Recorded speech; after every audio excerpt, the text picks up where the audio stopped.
Hi guys, welcome back. Delta Force recently dropped the official patch notes for the new season Eclipse Vigil, and today we're going to dive deep into everything that's coming.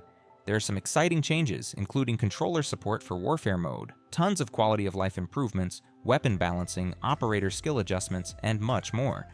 There's a lot to cover in this video, so let's kick things off with the update launch times. This no downtime update drops on PC on April 21st at 2 a.m. UTC. The servers won't be going offline, but make sure you've got at least 45 gigabytes of free space, because this one's a hefty 18.2 gigabyte download. Ranked matches will be disabled starting at 0030 UTC to prepare for the update. Next up is the new operator Nox, but I already covered everything you need to know about him in my last video, so be sure to check that out if you haven't seen it yet. In that same video, I also went over Trenchline's night mode, the new commander mode, the GTQ-35 vehicle, and the new flamethrower gadget. So now, let's move on to the new stuff I haven't talked about yet. First up, we're getting Operation Blackout, also known as Zero Dam Night Mode, exclusively on PC. According to the patch notes, they're rolling out Long Night Mode, which is the normal difficulty version according to the map rotation schedule. They've also listed 3 difficulty levels for Night Mode: Dusk, Easy, Long Night, Normal, and Evernight, Hard. So we might see the other difficulties added to the rotation later in the season. Speaking of map rotation, we're getting Hard Mode for Space City as a new addition, but the schedule looks a bit different compared to last season. As for the rest, Zero Dam in Easy and Normal modes, along with Layali Grove in Easy mode, will be available at all times, just like last season. I also covered the new weapon, K437, and the 7.25 double-barrel shotgun, along with the new ammo types 300 BLK for the K437 and Dragon's Breath rounds for all shotguns.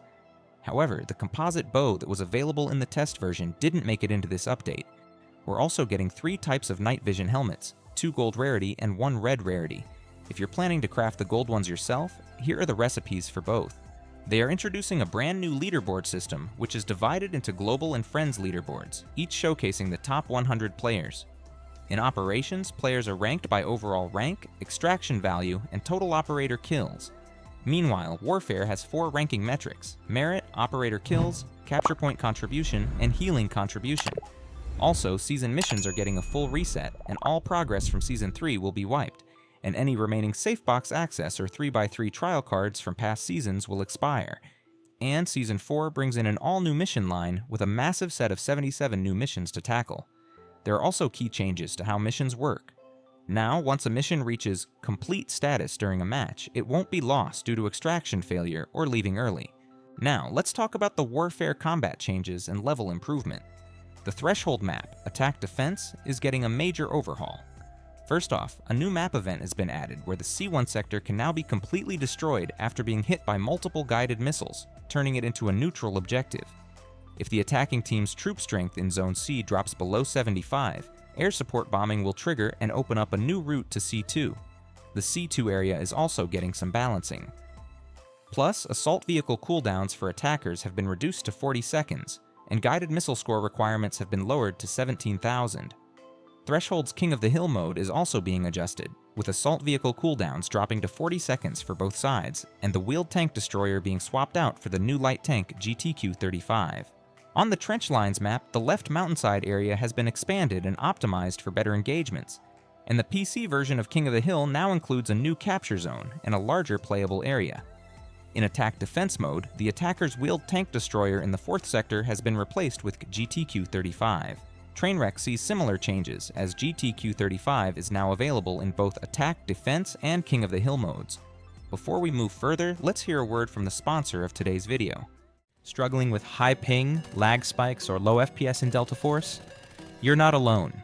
These issues can be the difference between victory and frustration. But what if I told you there's a simple fix? Meet LegoFast, the official game booster for Delta Force. I've been using it for a while, especially when recording content for the Chinese version of the game. Normally I get over 250 milliseconds, but with LegoFast I can cut that down to 90, all with just one click. No more packet loss, no more server lag, just smooth gameplay. But that's not all.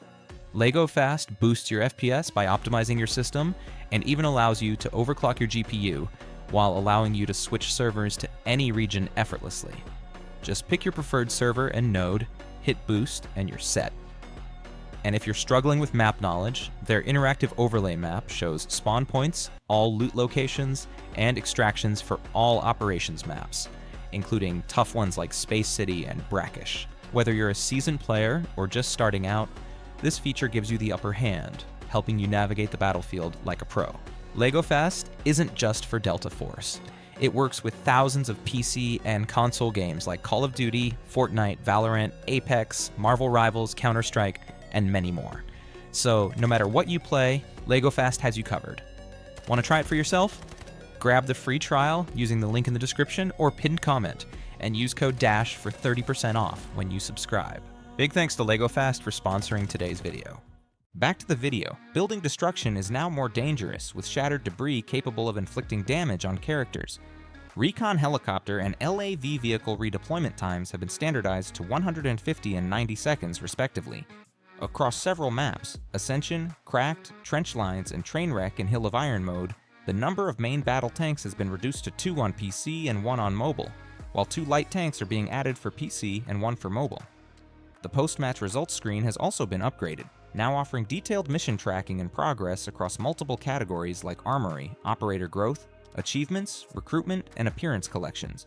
There are also plenty of user interface and quality of life changes that enhance gameplay readability and customization. Warning icons for throwables that pose a threat, like grenades, will now show up as outlines when behind walls, making them easier to spot before it's too late. On PC, a new customization option lets players change how they deploy tactical gear and class gadgets. Choose between quick throw, hold, or the default style to better fit your playstyle. For example, if you're running Zoya and want to deploy blinding gas instantly, you can now set it up to happen with a single tap. Flash protection mode has been introduced as well, changing flashbang effects from a full whiteout to a darkened screen, which helps reduce visual discomfort while keeping the blinding effect intact.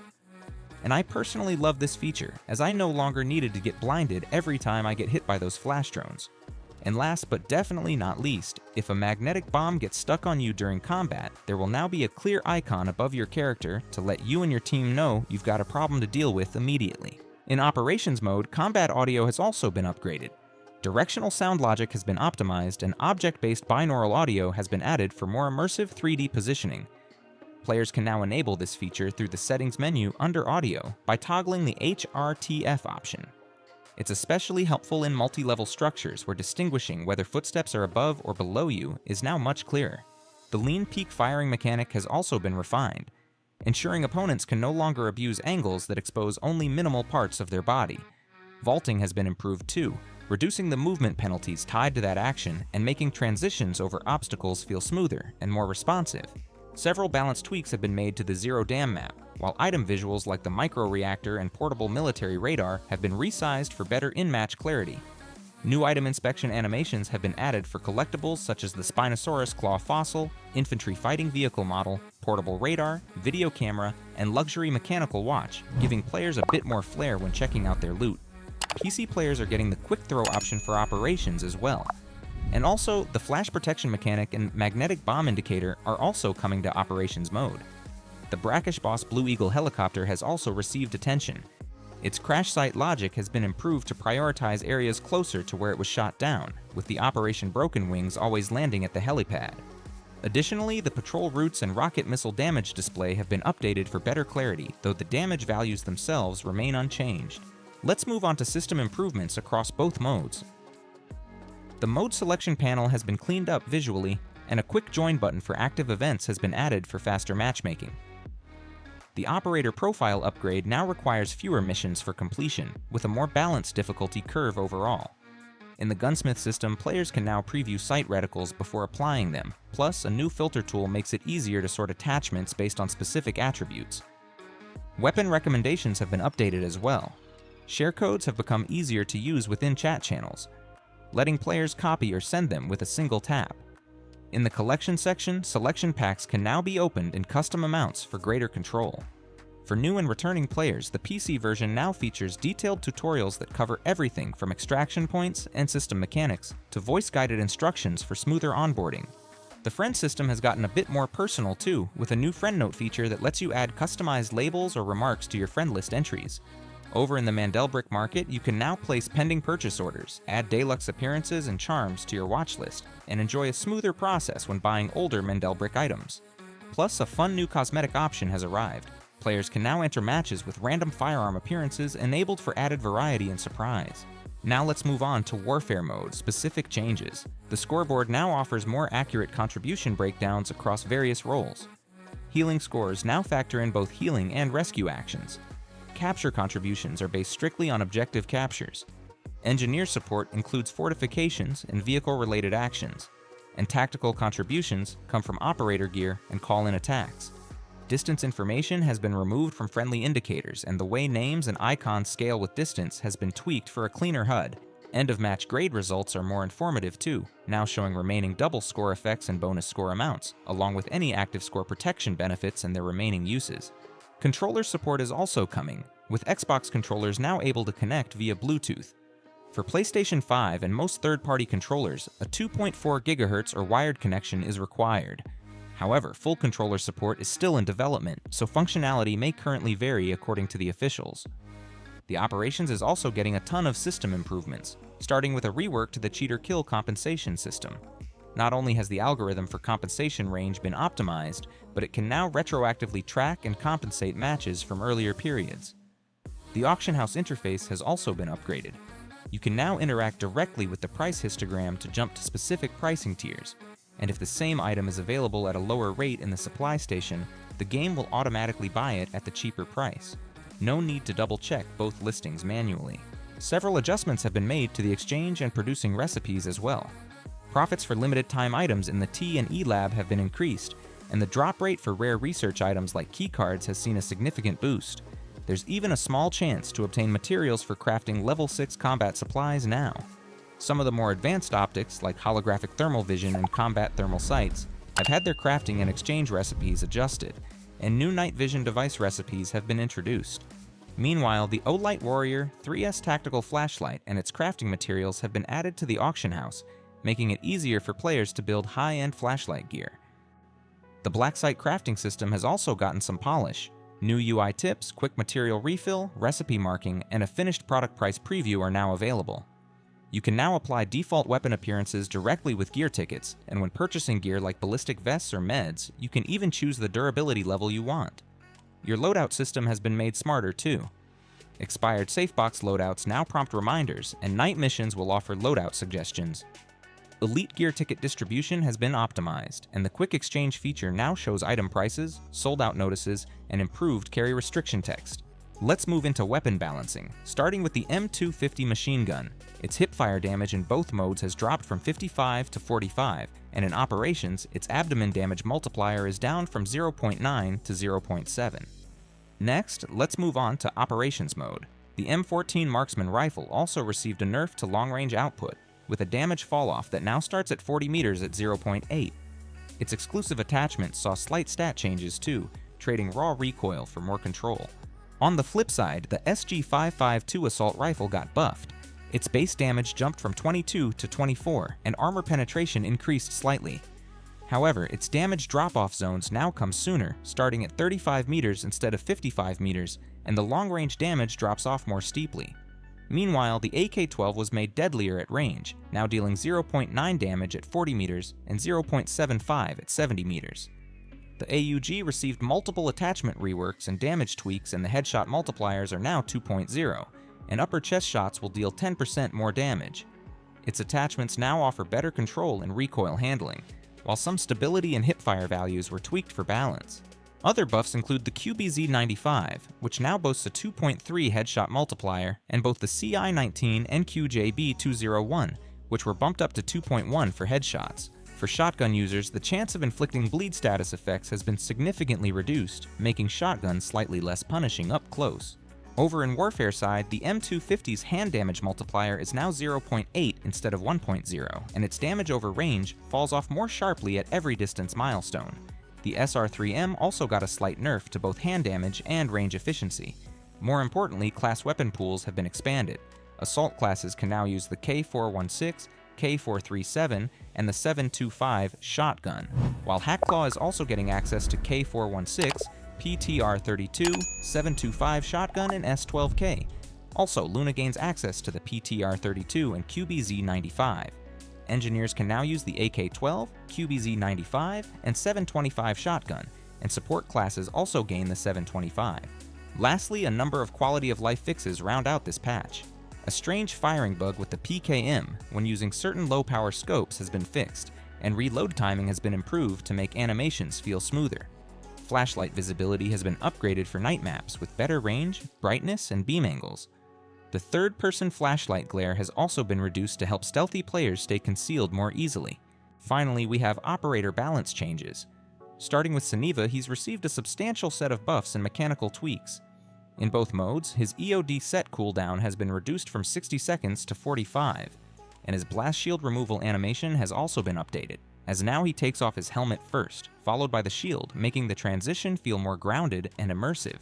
He can now throw wire fences farther, and it takes 5 melee hits to destroy 1 instead of 3, making them much more durable in standoffs. Gadget interactions have also been reworked. Sonic traps, Viren's airshell launchers, Volt arrows, incendiary grenades, and whirlwind discs will now force his blast shield to open. Only flashbangs and swarm drones won't. In operations, his EOD set stamina system has been rebalanced. Previously, stamina would start draining immediately, but now it begins to drop only after 45 seconds, hitting 50% by the 90-second mark, giving him more time to operate at full effectiveness. On the flip side, enemies now gain temporary knockdown immunity. If someone gets knocked down 3 times in a row by the blast shield, he becomes immune to that knockback effect for 5 seconds. His grapple gun has been slightly improved too. The hook retrieval time after latching onto a surface is now down from 0.8 to 0.7 seconds. And in Warfare, Suniva can use gadgets like flamethrowers and welding tools while his EOD set is active, opening up more aggressive or support playstyles mid-engagement. Moving on to Shepard, he's got a simple but effective tweak in operations. His frag grenade cooldown has been lowered from 55 to 45 seconds, letting him maintain more pressure with explosive utility. Uluru has also been rebalanced across both modes. His loitering munition is now harder to shoot down, thanks to a reduced hitbox for incoming bullets. In operations, his composite incendiary cooldown is shorter at 45 seconds, but the damage timing has been tweaked for fairness. The flames take longer to start hurting you, a new 0.5 seconds delay after ignition, but once you step into sustained fire, damage is dealt instantly. He now uses a progressive burn system. Initial contact deals 8 damage per second, but after 1.5 seconds inside the fire, it scales up to 20 damage per second. If enemies escape the flames, the burn timer resets. Luna got a small buff to her utility in both modes. When an enemy is hit by her Volt arrow or frag grenade, the mark duration is now 1 full second, up from 0.5. In operations, she shares the same 45-second grenade cooldown buff as Shepard, but her rebound arrows now only bounce once. Toxic saw a few smart adjustments in operations. Her Dragonfly Swarm cooldown is down from 120 to 90 seconds, so you can send those mini drones more often. She can now carry 2 blinding gas grenades instead of 1, but each has a longer cooldown of 55 seconds instead of 35. Lastly, we have bug fixes and improvements to talk about.